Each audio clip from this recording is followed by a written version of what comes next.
व्यासपीठावरील शिवसेना पक्षप्रमुख माननीय उद्धवजी ठाकरे, शिवसेनेचे सर्व मान्यवर नेते, ॲडव्होकेट रोहित शर्माजी, ॲडव्होकेट असीम सरोदेजी आणि या आजच्या ऐतिहासिक अशा जनता न्यायालयाच्या कामकाजात सहभागी होण्यासाठी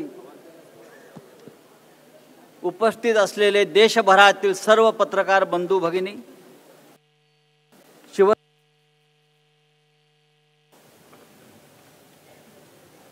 शिवसेनेचे पदाधिकारी,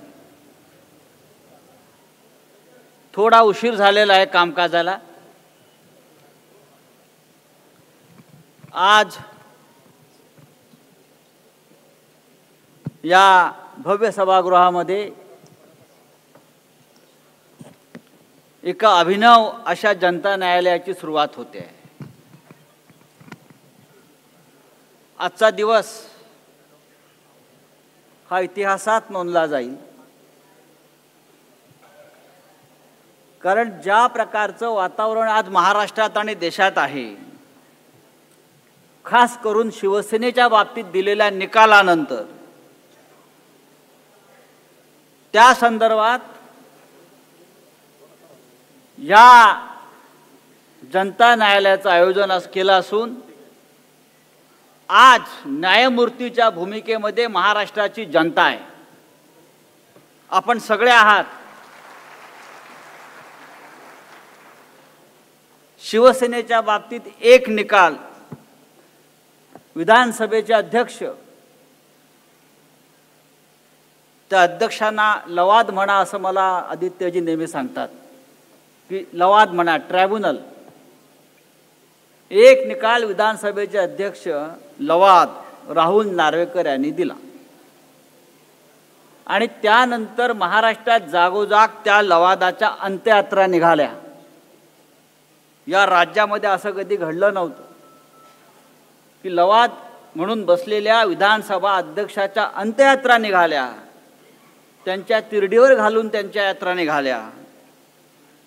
याचं कारण असं आहे, हिंदुहृदय सम्राट शिवसेना प्रमुख बाळासाहेब ठाकरे यांची शिवसेना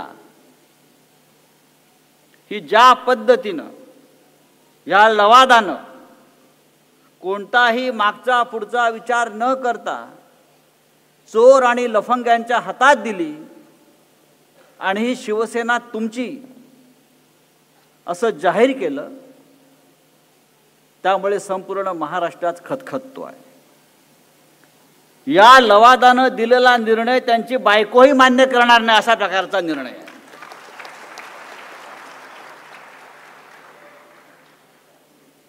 या राज्याचे मिंधे मुख्यमंत्री दाढीला पीळ देत नेहमी सांगत असतात, कर नाही त्याला डर कशाला. बरोबर आहे. आणि म्हणूनच कर नाही, डर नाही, आणि म्हणूनच हे जनता न्यायालय घेण्याची हिंमत आज आम्ही दाखवलेली आहे. आमच्यात हिंमत आहे. आमच्याकडून काही चुकीचं झालेलं नाही. आम्ही कायद्याचं पालन केलेलं आहे.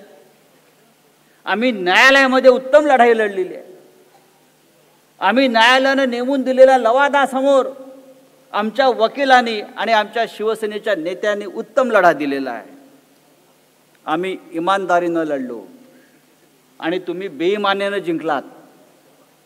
त्या बेईमानीच्या विरोधामध्ये जनता न्यायालय आहे.